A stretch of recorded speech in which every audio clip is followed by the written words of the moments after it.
For many people, the late teens and early 20s is a time for experimenting with sex. I like sex with lots of people, and I like a lot of it.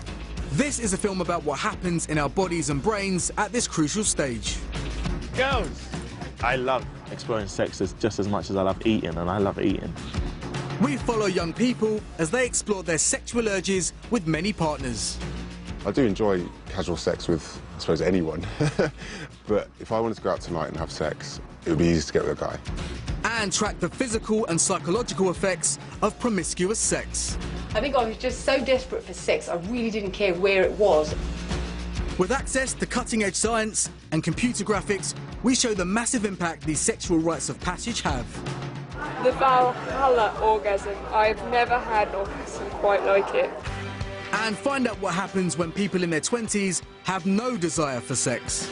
I don't look at people and think, yeah, I'd have sex with you. That kind of just doesn't happen. Our sexual experiences at this stage of life can have a major effect on our future. I was just given this, what I thought at the time was a death sentence.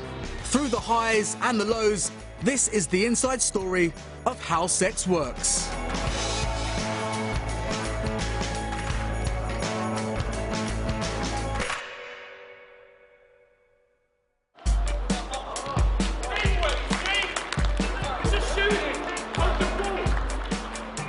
Peter is a 25-year-old model and aspiring actor from London. He's single and sex plays an important part in his life. I love exploring sex just as much as I love eating, and I love eating. It's got to a point now these days that if I don't have sex within a certain space of time, my attitude changes. I get moody, and sex actually has become such a massive part of my life that it's kind of second nature now. It's kind of like breathe, eat, sex, sleep. The male sex drive hits its peak in our early 20s. At this life stage, men think about sex on average 19 times a day, although women aren't far behind with 10. I'll probably, in a month, probably sleep with 5 or 6 different girls.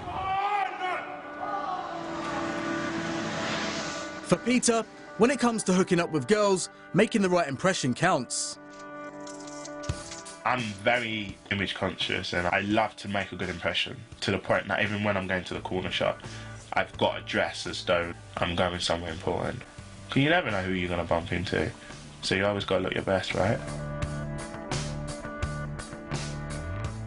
I've got shirts, I've got the cardigans, polos, t-shirts, all colour-coded, obviously. I bought this jacket because P. Diddy's got it. It looks so nice, but it's a bit like Pimp Daddy cool. Look at it. You must have more clothes sometimes than some of the girls you see. Yeah, I do. A lot of them do say, oh my gosh, you got more clothes than me.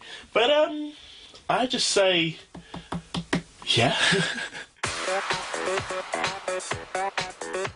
Looking his best boosts Peter's confidence to approach girls, and he's careful not to let any opportunities pass by. With a girl, if I walk past a random on the street, you've got a minute. Okay, cool. Do I need her in my life? Yeah, no, yeah, okay, sure, I need her, okay. Approach, bam. It's like, you know, if you like it, go for it. If you don't go for it. But don't get home a few hours later thinking, damn, because you had your chance. All you got to do is pull down your balls and just go for it. You come to Papa. Nah. Yeah, nah, I wouldn't do that to you. Tonight, Peter's out on the pool in London's West End with his mate and fellow model, Roberto. Girls! 20 quid, you can't bring her here. 20 quid. 20. Ladies, where are you off tonight? Where are you off to tonight? Drinks or food? Food right now. Food? If I'm walking down the street and I see a physically sexy woman, like, my first thought is, okay, cool, she's nice. Second thought is, what does she look naked? I don't know whether that's an obsession or craving, but it's me. I'm sitting here with my friend and we saw you two walk past, so we... Many factors feed into how sexually driven we are, but one of the most important is testosterone, the primary male sex hormone. Large-scale testosterone production in males kicks in at puberty and reaches its peak in the early 20s. The hormone is released from the testes and other glands into the bloodstream at regular pulsating rhythms, where it's carried to receptors all over the body. When it docks at these receptors, it can trigger major changes in our behaviour, not least our sex drive. Testosterone receptors are found on nerve cells in our brain, and the hormone interacts and binds with these nerve cells, relaying important messages for action. And in young males, that action is go out and compete with other men for a mate. And we'll probably be here for another hour or so, so probably have your Thai food and come join us for a drink. That sounds very good. Yeah? Yeah. I'll see you later. Mwah. Mwah. Enjoy your evening, ladies. I enjoy the art that is sex so much, to the point that I want to be Picasso in it. If I could be Picasso in anything, it would be sex, because I think like it's so great to be able to like kind of explore our bodies as humans.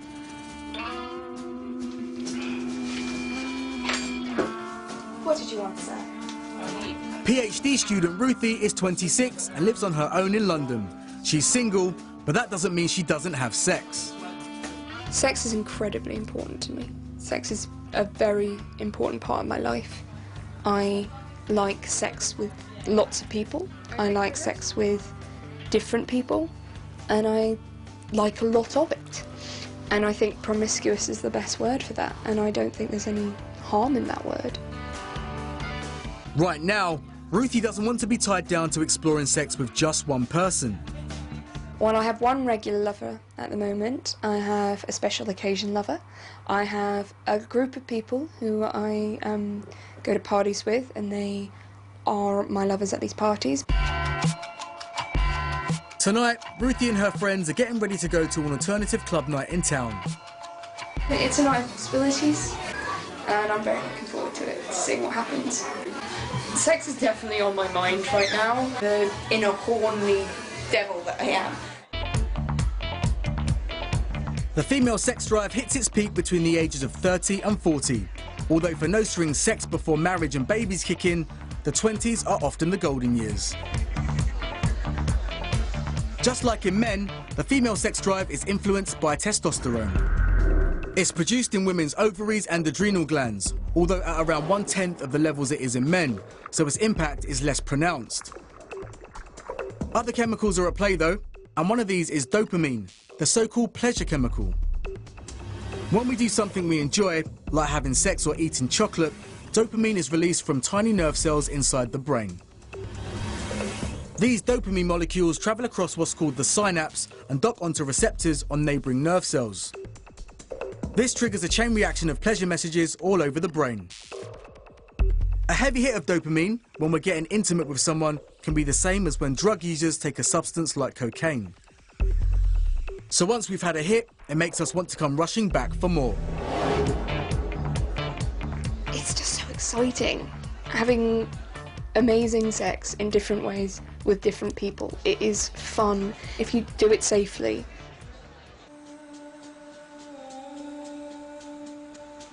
Ruthie's interest in sex with lots of partners was sparked after she lost her virginity at 21. I lost my virginity quite late. I was still dealing with a lot of things from being a teenager and also not really sure where I wanted my life to go. And I kept seeing everyone around me losing their virginity to people they loved and then having their hearts crushed and burned. And I said, why am I hanging about for one of these relationships to lose my virginity if that's what happens? So I hooked up with someone who I knew was very worldly, and it was good, and really very good for first time ever, and it kind of set the standard for the rest of my sexual experiences. Now we're there, then we can kind of catch up during the night, see what you guys are up to. Yeah? Awesome. See you in a bit. Like Ruthie, Peter also thinks he came to sex late. A lot of people expect me to have lost my virginity at like 12 or something, but I didn't.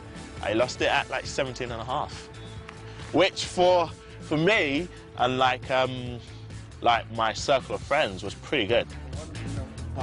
But Peter's love of sex doesn't mean every encounter is memorable. Mate, I had sex the other day, and it's just not good. So I was actually thinking, okay, am I having sex too much? So should I limit the amount of times I have sex so it doesn't get boring? Or was it her that was just being boring? It's funny because, like, I've slept with girls that sexually I'm so attracted to, and like the orgasm has just been amazing. The sex hasn't been great, but the orgasm's been amazing. For men, the reward for all their hard work trying to win a mate is one of the most powerful natural highs a human can experience: orgasm. The male orgasm typically starts with an erection. As arousal builds in the body, messages are sent from the brain, telling muscles at the base of the penis to relax, allowing blood to flow in. Excitement builds as penetration begins and the penis is stimulated by friction within the vaginal walls. At the start of climax, messages are sent telling the muscles of the semen ducts at the base of the penis to contract. Sperm, which is made and stored in the testicles, is mixed with sugar, proteins and enzymes that are stored in the prostate gland.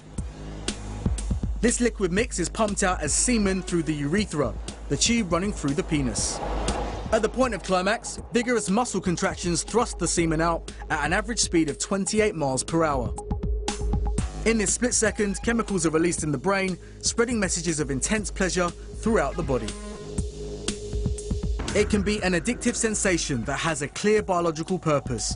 The more men orgasm, the more they ejaculate, allowing them to spread their seed and potentially continue their genetic line. Where are these ladies at? Oh, she's nice. But for Peter, sex is not just about his own orgasm. When you give someone so much pleasure to the point that, you know, the next day they call you back and say, do you want to hook up again? And that, for me, it's like, yeah. By and large, men are able to orgasm every time they have sex, but only a third of women say they can climax during intercourse, and a third seldom or never reach climax. This has never been a problem for Ruthie. I know I'm very lucky because I tend to orgasm whenever I have sex. I had to count them off like on my fingers. It was like, okay, one was just this type of one, and then there was a small one, and then there was a big one. I've given them all little names just to sort of explain the way they make me feel. Versus apocalyptic, the kind of destroying orgasm where you're actually incapable of keeping the rhythm. The wave completely washes over you. Then we had biblical, and it's like God has come, He's made the world. All that in an orgasm. You're really shaking. You basically want them to just not touch you afterwards. We thought that was, that is the best level I can achieve. All those ones. And then came the Valhalla orgasm. I've never had an orgasm quite like it. And I didn't stop orgasming during the entire session of sex. A multiple? It was a large multiple, but with really long spaces, and so basically just cresting huge waves of orgasm. The idea that women could get any enjoyment out of sex is a relatively recent one. She looks so sweet and nimble, oh, of bringing in her linen, oh. Up to the 1950s, women were often viewed simply as good wives and dependable mothers, and those who did display a sex drive were seen as lacking in morals. But social changes, such as the introduction of the pill in 1961 and the free love movement later in the decade, all contributed to a greater sense of female sexual freedom. By 1976, sexologist Sheer Height published a report on the female orgasm that left no doubt of its existence. The big question that remained unanswered, however, was what was it for?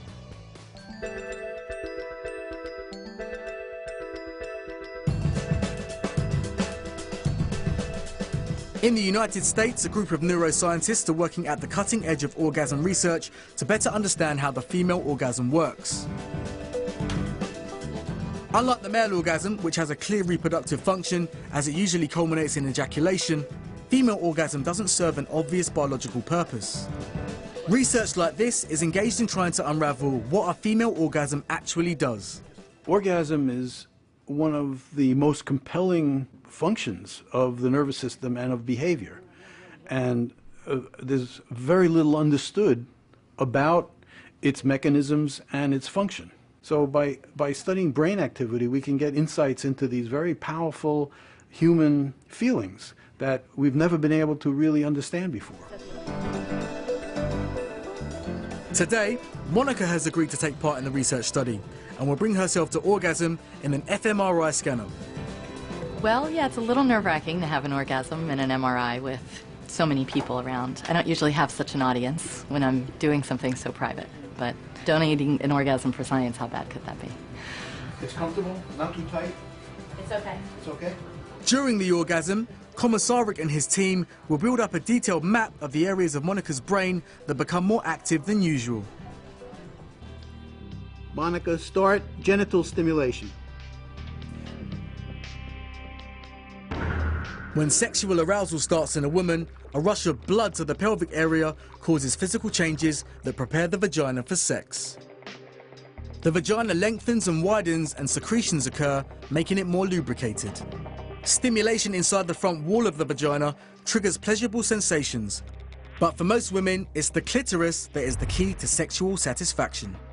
This is the female's most sensitive erogenous zone, packed with 8,000 nerve endings that when touched send impulses back to the spinal cord and the brain. As climax approaches, the pleasure circuits of the brain start flooding with neurochemicals. These are the brain regions that are activated by the stimulation that she's applying. Certainly the genital sensory cortex is activated. The team noticed Monica's oxygen levels increasing in regions all over her brain. The lowest levels of oxygen show up as dark red, whereas the highest levels are yellow and white. As Monica reaches climax, almost her entire brain illuminates yellow, indicating that over 80 different regions of her brain have increased activity during orgasm. Monica, you okay? Yep. Okay, you're done. You did great. Komisarek believes that his findings are evidence that besides the feel-good sensations, the female orgasm has other benefits to nourish the brain and keep it healthy.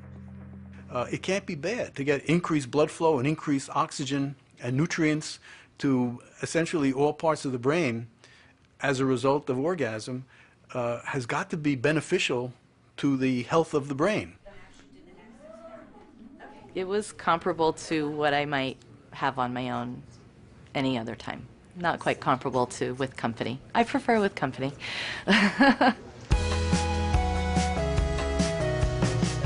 Not everyone in their 20s sees sex as something to embrace and explore. Jenni is 21 and a student in Oxford. She's one of the estimated 1% of people in the UK who identify themselves as asexual. The basic definition is that you lack sexual attraction. And for me, it basically just means that I don't look at people and think, yeah, I'd have sex with you. That kind of just doesn't happen. I mean, people are always like, oh, but if you've not tried it, then how do you know? It's like, well, if you're straight, have you tried having sex with somebody, you know, of the same sex as you? How do you know you wouldn't enjoy that? You just kind of know that if you're not interested in it, you're not interested in it, regardless of have you tried it or not. Because asexuality has been the subject of very few scientific studies, it's led to speculation about why some people feel no sexual desire. There are people who definitely view it as a disorder and are like, oh, if we give you these pills, we can fix it. Or people who ask you, have you had your hormones checked? As though that's the obvious solution. They totally understand what it is. And then you get people who go one step worse, and I've been asked before if I have been molested as a child, which is not an appropriate question to ask somebody, to be honest.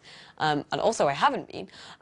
But it was the assumption that, hey, you have something wrong with you. Clearly you were molested as a child. It's just such a terrible attitude to have. Jenni is comfortable with her asexuality as an orientation, although she's still not fully open about this part of her life. I haven't come out to my mum as such because my mum, her attitude to sex is sort of a bit traditional, old-fashioned, thinks it should be kept private.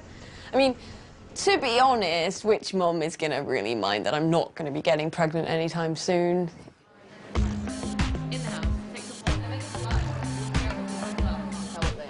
Although Jenni is not fully out to her family, she has found support in the asexual community at her university. Today she's meeting up with fellow asexual Ben, and conversation turns to how the pair operate in a sexual world. Do you, like, flirt with people then when you're... Not as far as I know.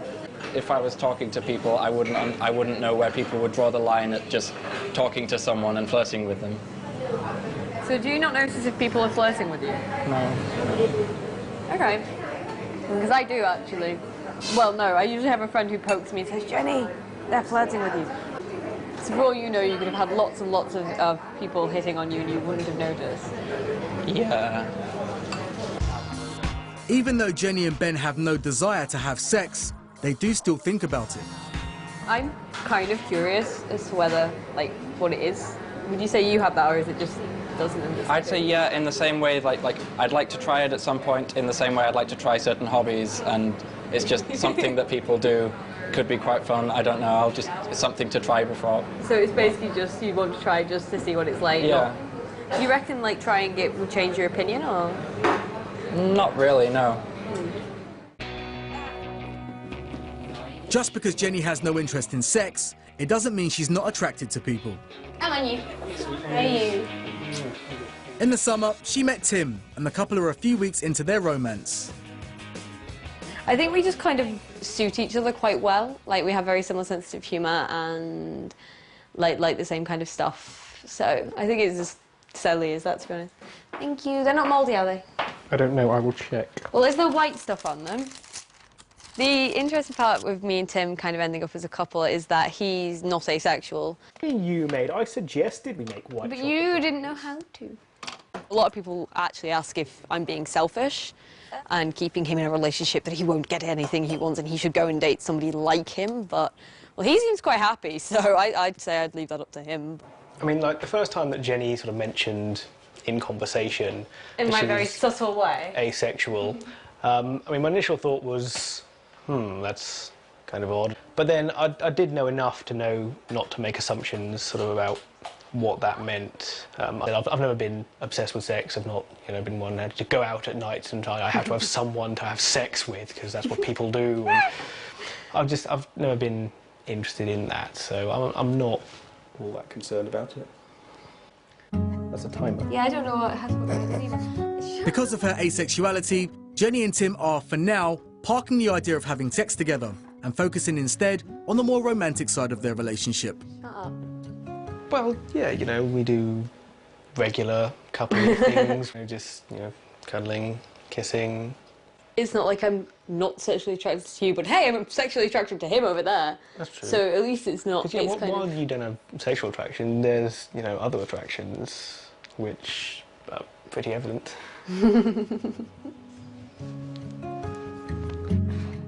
Whilst Jenni is adamant that she has no sexual desire, her relationship with Tim does have a physical side as they touch and kiss to express affection for each other.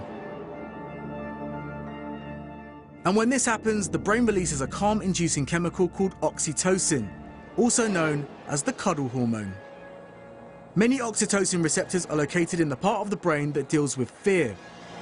The release of oxytocin suppresses this region, which may reduce our feelings of fear, possibly allowing us to feel more safe and secure. And all because we received a caring touch or hug from someone we trust.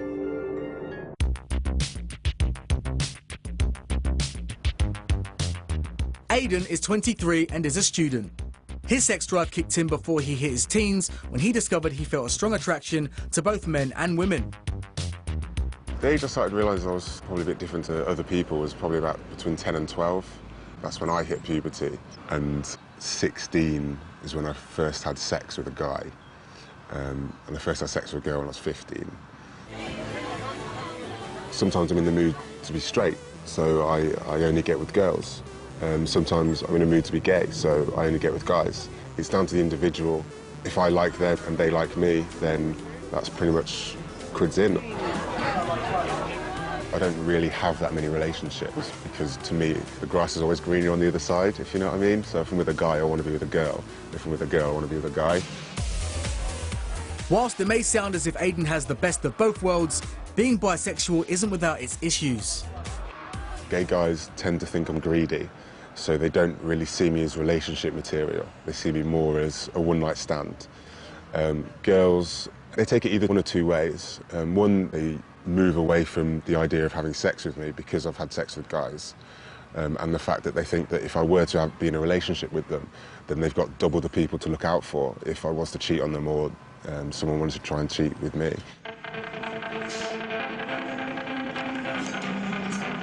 I do enjoy casual sex with suppose anyone.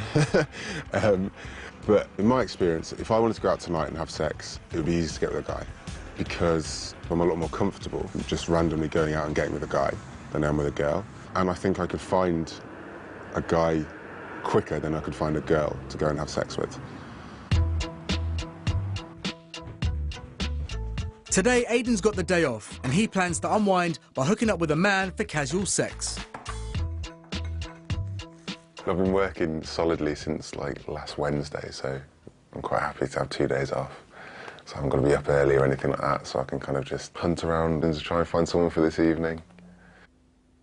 The main way Aidan gets with men is by using gay dating apps on his smartphone. This allows him to pinpoint like-minded people in his area using his phone's GPS technology. I could, in theory, probably meet like 5 or 6 people. Just be like, I'll meet you there at this time, there and this time. I'm not saying that I will, but you could. Guy's talking to me now, and he's asking me for pictures. I have some naughty pictures, but mainly people ask for more pictures of your face just because you can put any profile picture up, and that doesn't necessarily mean that's you. Aidan's aware that going to a stranger's house for casual sex has its dangers, not least because homophobic attacks can still happen to unsuspecting gay men. Yeah, I mean, definitely there is a safety issue with it. Safety isn't too much of an issue for me, as I am 6'8", and I'm quite big, so people aren't going to do that. But saying that, you have a group of people, then they might, I don't know. I mean, I try not to think about it, because nothing ever like that's happened to me.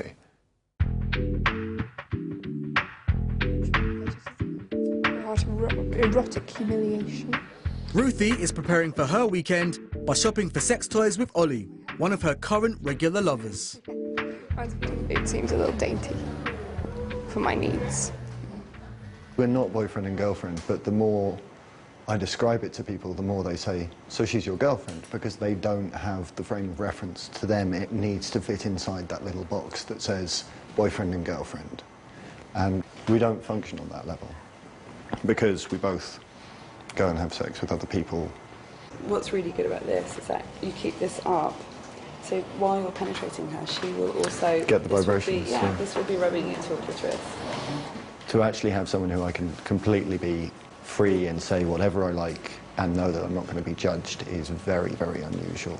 There isn't a taboo that I've come across with Ruthie, and there are so many people who are a little bit repressed sexually and maybe want to do something but don't know how to ask for it. And so to have that freedom to be completely open is wonderful. She's my best sexual partner ever.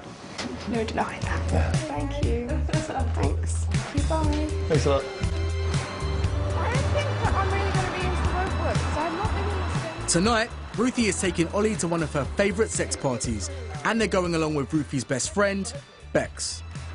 Hello. Oh, yay! Finally, how long has it been since the last one? Not that long.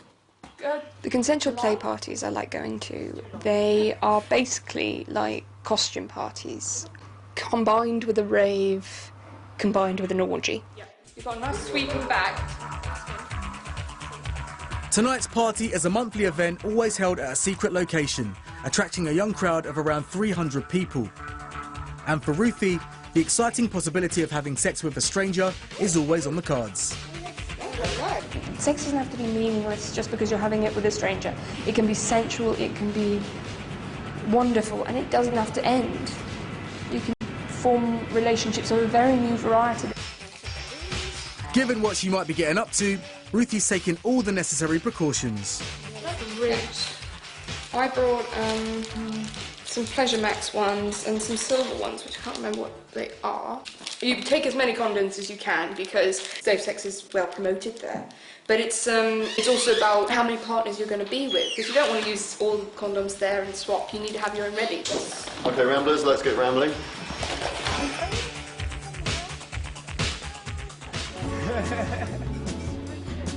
Oh, wow. On their night out, Peter and his mate Roberto's luck seems to be changing. I'll be the wingman, I'll take both of them. Okay, that sounds good to me. Let's roll here. Two girls they met earlier on have come back for a drink. Hello, how are you? You came back? You came back. First, you don't want to like bombard them like, oh, I'm a player, I only want sex for one night. That's it. You don't want to do that. Find out the fundamentals: name, age, occupation, what they like to do.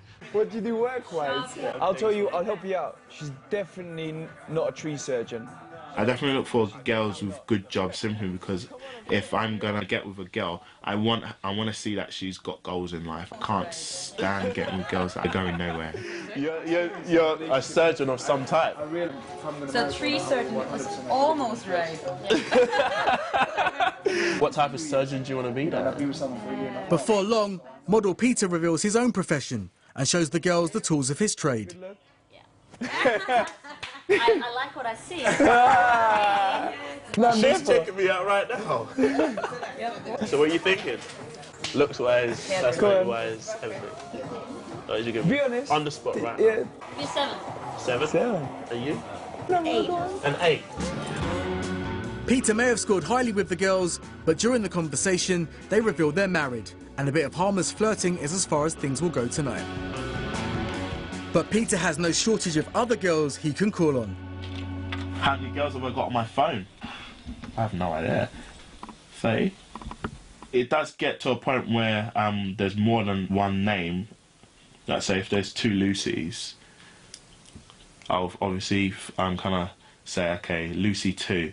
So, you know, the girl I got with Lucy 2. If there's a 3rd Lucy, I'm like, okay, Lucy 3. But with technology these days, it helps you kind of minimize your confusion by adding pictures to their numbers. So that is awesome. In the Midlands, bisexual Aidan has spent his day off chatting to men on his smartphone and making plans for the evening ahead. He's clicked with one man in particular, and the prospect of no-strings casual sex is now on the cards.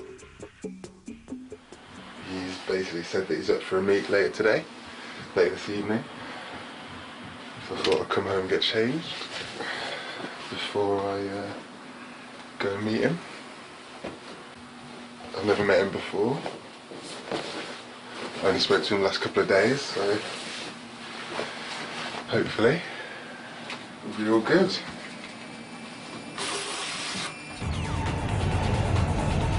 I didn't know it was going to definitely happen tonight, but I've obviously been talking, and I told him that my day off was today and tomorrow.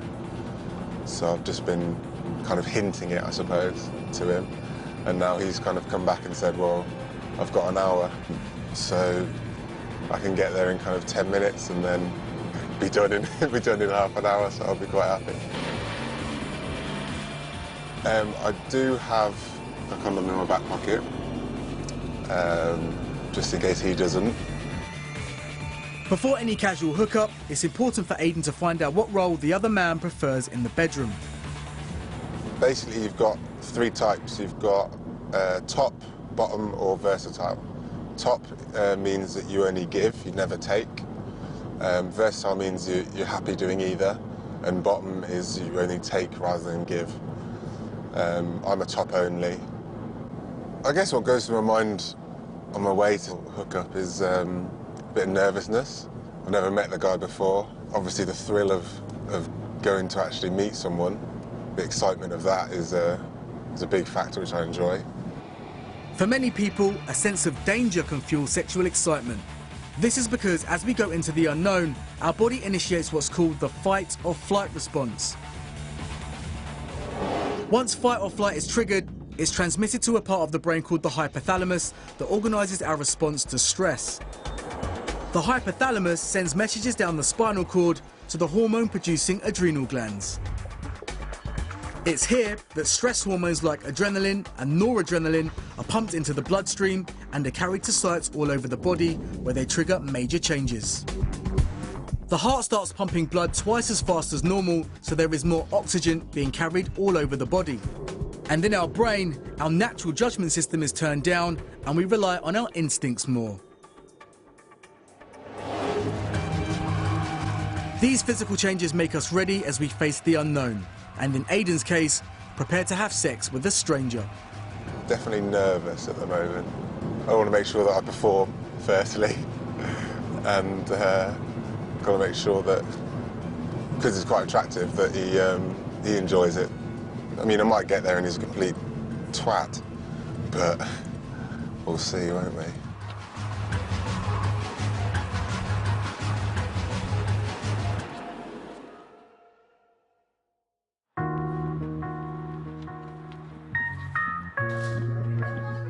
It's 4:30 in the morning, and Ruthie, Ollie and Bex have returned home from their sex party. There is different ways of measuring a success of a party like that, and one such way is intensity of orgasm, and I rocked tonight with that. Apparently it was audible. Just a tad. My favourite encounter tonight, and you better not get a big ego about this, but he manacled me to a bed and had his way with me, and that was pretty awesome. Maybe one day I will be in a monogamous relationship, and yeah, maybe I'll retire my promiscuity, but I still got so many other people to have sex with and so many other different toys to find out about, and you know, in different ways. A recent survey suggests British people are the most promiscuous in the Western world. When Brooke came to the UK from Australia 10 years ago, she was 22 and quickly discovered how easy it was to hook up with men for casual sexual encounters through the internet. I don't know what on earth possessed me to go to an internet cafe. And I literally got hooked. I'd be on for hours and hours and hours talking to people, give your phone number out, and then you could be texting as well. It cut away the chase almost. You could just sort of get online, say, this is what I'm looking for, this is what I look like. If you're interested, come along. There's 4 quite nice pictures of me that were all taken when I didn't have a fuller figure. Queen BB is looking for fun, fun, fun. Keeping brevity and clarity in mind, I'd say I'm naughty but nice. Oh yeah, he was one of the last guys I slept with. For Brooke, having sex with strangers started to become a way of life. I'd really got into this habit of having sex, sort of, like I said, once or twice a week. And it did make me feel better about myself, you know? I remember a lot of friends used to say I was a sex addict. And I've always used sex as a sort of buffer for emotional issues. Certainly when I first started out, I possibly thought, yeah, you've had sex, you're attractive, you're okay. Brooke's growing need for sex took her out of the bedroom and into some unusual locations. I think I was just so desperate for sex, I really didn't care where it was. On floors and just weird, wacky places, behind a bin, those kind of things. Often you'd get in these spaces so that you'd be having sex and then you'd be having one foot against the door as well to try and, like, mind you, if you're having sex in a public place, why you were worried about someone bursting in is a bit beyond me. As Brooke's sex life spiraled out of control, she ventured into dangerous situations. I stopped at a kebab shop one night and I'd met these 2 young guys, French guys actually. I said, oh, you know, come back to my place with me. Now, even though I was a big girl, I got them back and I suddenly felt really, really under threat. I thought, actually, things can get out of control. Now, I suspect these guys wanted a place to bunk for the night, but one minute you're sort of kissing one guy and it's all happy days, and then I suddenly was just like, actually, I don't want to do this. And it got quite ugly. They were being quite forceful and quite pushy, and it really got quite frightening until the point where obviously I can be quite loud and vocal. I was literally starting to get, I think, panicky and a bit shrill. So I think they decided to leg it. It wasn't going to happen, but I just thought, God, to put myself in that situation, that sort of makes you think sometimes, what on earth are you doing or have you done? From using casual sex as a way of boosting her self-esteem, this constant drive for more encounters started to have the opposite effect. I started to become tired, and I felt tired. It felt like going out and having a game of tennis, going out and buying a pasty. It was just something to do. It had no meaning, it wasn't special, and instead of making me feel good about myself, I felt ugly inside. This isn't working, this has stopped working completely for me. 2 years ago, Brooke's life dramatically changed when she met Ian. He's the first man she's been able to hold down a monogamous relationship with, and now they're engaged to be married. That feeling of being loved and being loved unconditionally does wonders for your self-esteem, you know. I'm very solid, I'm very secure with him. And I can't bear the thought of sleeping with anyone else. It would kill me. to not be able to wake up to him, to not have sex with him all the time. I'm very, very happy, and I'm the happiest I've ever been in my life.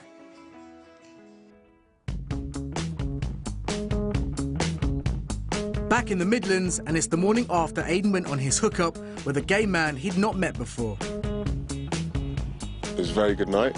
We both got what we wanted out of it, and it was a good release for me. I really enjoyed it. I suppose I can relate it to when I go to the gym. When you have a good workout, you've pumped some iron, and it's the same kind of feeling that you get when you go for a hookup. It's like you've got more energy. You've just released loads, and then you've got more, and you just want to, like, and then do it again. Even though Aidan says he had fun last night, it doesn't necessarily mean he'll see the same man twice. I mean, if they are really hot, you kind of need to play it cool. You don't say on your first meet that, oh yeah, I want to go out with you or anything like that. You kind of see if they message you again, or you message them and see if they reply, something like that, and then kind of play it by ear. I mean, I will settle down eventually. I don't know whether it's going to be with a guy or a girl yet, but at the moment I'm happy doing what I'm doing. Because Aidan enjoys regular casual sex, he takes his sexual health very seriously. Statistically, Aidan is in the most vulnerable age group for contracting an STI, as half of those diagnosed are men under 25. Come for a check, please. Today, he's come to his local hospital to get tested for a range of possible infections. I think it's a month or so since we've seen you, isn't it? Yeah. So, any particular problems? No, just keeping on top of it. Not noticed any discharge? And when did you last go for a wee? A couple of hours ago. Okay. I obviously do try to be as safe as possible all the time. I go to the sexual clinic just to make sure that I don't have anything, and if I do have anything, that I catch it quickly. And have you had any sexually transmitted infections before? No. Okay, so when did you last have sex, Aidan? A couple of weeks ago. Checkups like this are completely free on the NHS, and they can test for all STIs, whatever your sexual history. That was just a one-off, was it? Male, female? Male. And did you have anal and oral sex? Just anal. So we'll do a blood test for HIV, syphilis, hepatitis B. We'll do some swabs from your throat, from your urethra, and from your back passage as well. Okay? Yep. There are at least 25 different sexually transmitted infections that can be spread through vaginal, anal and oral sex. Most can be prevented through the use of condoms, but others, like herpes and warts, can be spread by skin-to-skin contact and are less easy to avoid. The most common STI is human papillomavirus, which invisibly infects over 80% of sexually active people by age 25, but causes genital warts in 1 to 2% of cases. Some invisible strains of HPV have been linked to cervical cancer in women and anal and throat cancers in both sexes, although this can be prevented by vaccination. The most common treatable STI in the UK is an often symptomless bacterial infection called chlamydia, with cases doubling over the past decade. If left undiagnosed in men, chlamydia can spread down the tube connecting the penis to the testes, causing pain and potentially sterility. In women, chlamydia is also thought to be a possible cause of infertility, as the infection can inflame the lining of the womb, causing heavy bleeding and damage or blockage to the fallopian tubes. If diagnosed early enough, chlamydia can be treated effectively with a dose of antibiotics. I'm just going to do a swab from the end, okay? Yeah. There are a lot of people out there that get something and don't care about it and just want to not willingly pass it on, but they still enjoy sex, and maybe they just can't be bothered to take the pills or use protection. So you just need to be as careful as possible. Do you want us to text the results to you? Yeah, if you could. Anything you want to ask at all? No, that's it. No? Okay. Unless people sleeping with multiple sexual partners get regularly checked, STIs have the potential to multiply. There were nearly 500,000 new cases of STI diagnosed last year.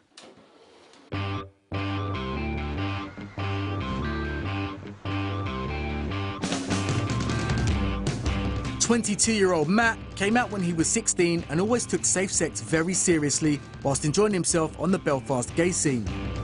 The sex that I was having was very pleasurable to me, and I was finding different parts of my body that I didn't know existed. So when I was mainly a bottom You know, it's just meant I received during sex. And during that, I found out, actually, yes, this hurts like hell, but once you get over that pain barrier, there is a lot of pleasure to be found through that. Matt had discovered the joys of having his prostate gland, commonly known as the male G-spot, stimulated through anal intercourse. The prostate is highly sensitive to pressure. An array of sensations may be produced by pressing, rubbing or stroking the gland through the rectal wall. The most profound of these feelings can be similar to the sensation that is normally felt when men ejaculate. The first time I experienced my G-spot being stimulated was mind-blowing, like it really was. It did feel like my whole body just exploded, and this was 10 times better than an orgasm.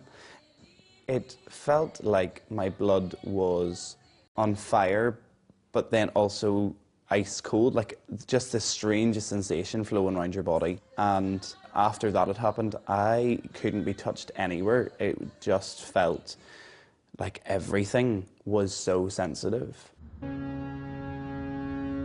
Matt was having a great time exploring sex with multiple partners, but all that came to an end after one drunken night out in 2009.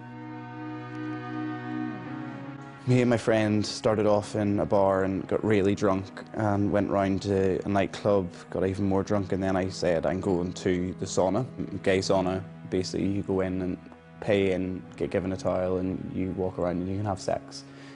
But I can't really remember going in. I was that sort of drunk.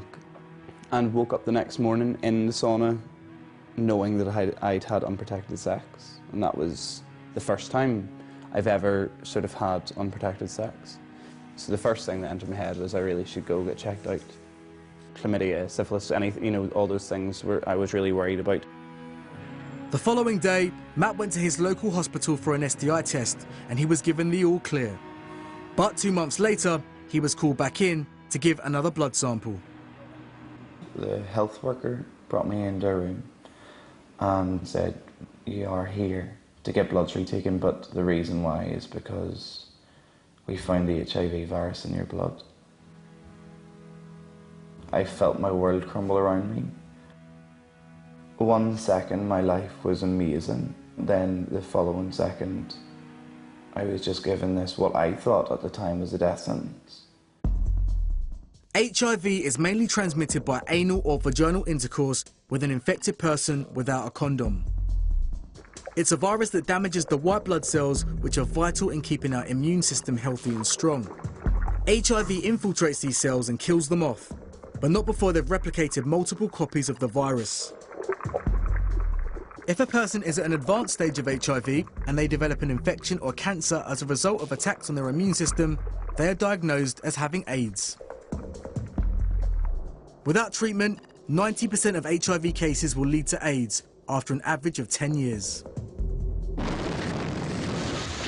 There is now a danger that has become a threat to us all.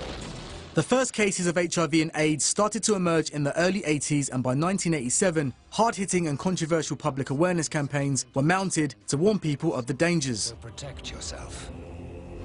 If you ignore AIDS, it could be the death of you.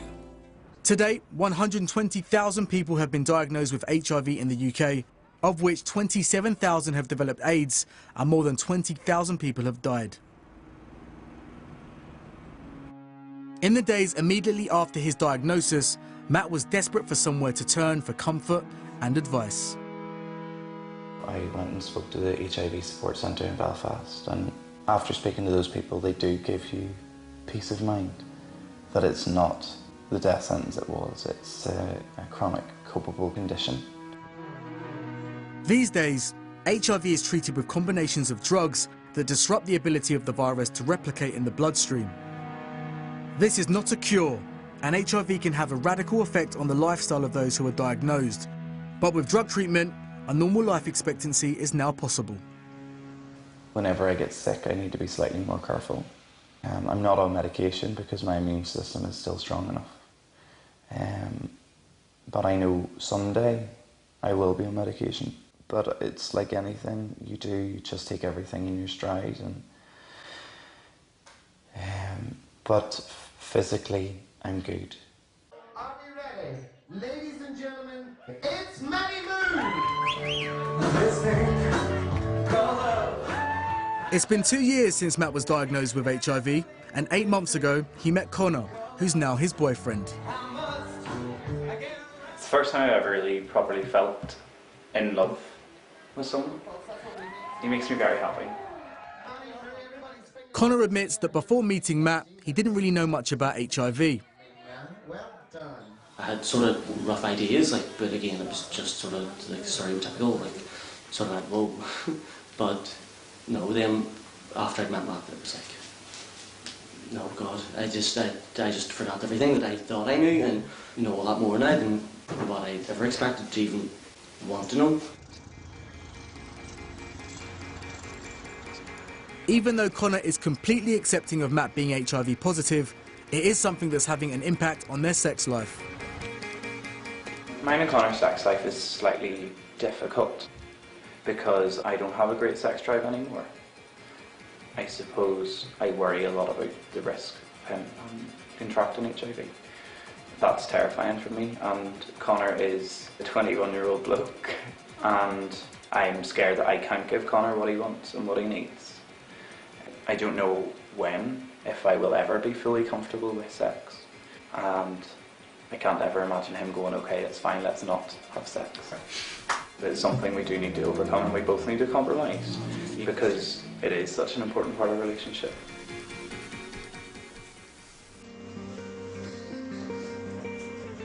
In London, single man about town Peter is off to meet a girl. When people meet me in a bar, they get to see the weekday Peter, the guy who doesn't seem as though he's got a lot of responsibilities except for enjoying life, and that's all they need to know. They don't really need to see this side of me because this is my personal side. Peter looks after Casey, his 2-year-old daughter from a previous relationship, every weekend. Whilst girls might come and go during the week, Casey is the one constant in Peter's life. She's a very important part of my life, and a part of my life that I'm not ashamed of. Because sometimes, when a girl does hear that the guy that she likes has got a daughter or a child, it's kind of sometimes a turn-off. But again, if it is a turn-off, then that person isn't worth it. Being a dad hasn't changed Peter's approach to the dating scene, and he's careful to keep these two worlds separate. Myself and Casey's mum have an agreement that, we're not together, no.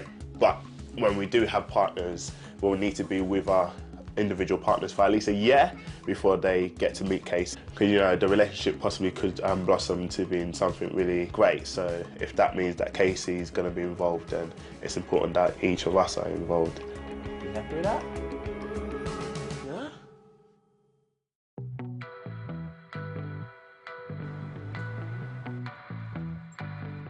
Since Casey was born 2 years ago, Peter's priorities have changed, and he's not ruling out settling down with one person, particularly if there's a chance the sex might get even better.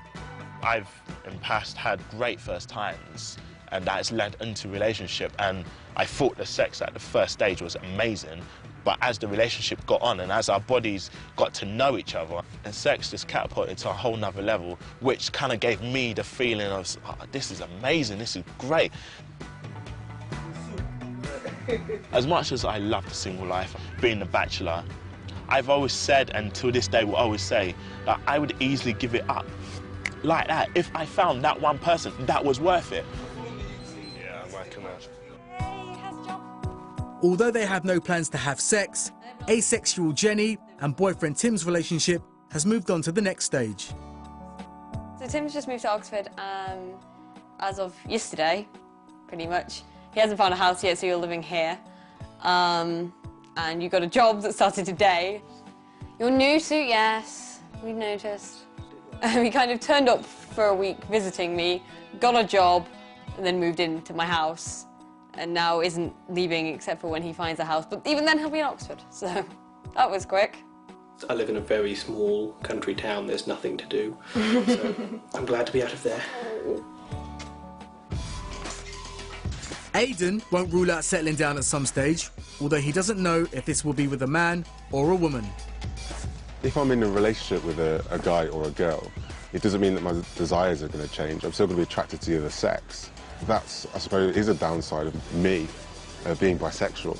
But to be perfectly honest, I mean, it's 21st century. I mean, it's like you can get with whoever you want. You shouldn't have to label yourself in a sexuality just because everyone else does. It's not a phase, it's who I am. I mean, there may be a day where I settle down with a male or a female. I'm still going to be bisexual, but I'm going to be in a partnered relationship. Ruthie is in no hurry to leave the promiscuous life behind. I understand why people are monogamous. I'm not an idiot. I mean, I come from a family where my parents are still together, and you know, they're very much in love. They're possibly the most in love couple I've ever met. And someday, yes, I will want to focus and put all my attention on my partner, and then my family. But right now, I am so much more comfortable than I ever have been in my sexuality. And I've just been having so much fun, and there's so much fun to be had. And I don't want to give that up. To just have sex with one person all the time. Next time, we explore what happens to our sex lives when we settle down. I didn't really want to have a proper serious boyfriend, and yeah, I was kind of fighting with it for ages. From the problems... Totally feel like a failure, as if you're not a man, basically. To the moments of joy. Better than any drug I've ever took before, I'll tell you that. Unbelievable stuff. As we experience sex in long-term relationships. Looking ahead at more new Sex Season programmes this week at 9. Natalie was born a boy but wants to live as a girl in Coming Out Diaries tomorrow. Then in the past it was something one didn't talk about. But now sex is a word everywhere. Jessica Jane Clement and Britain in Bed on Wednesday.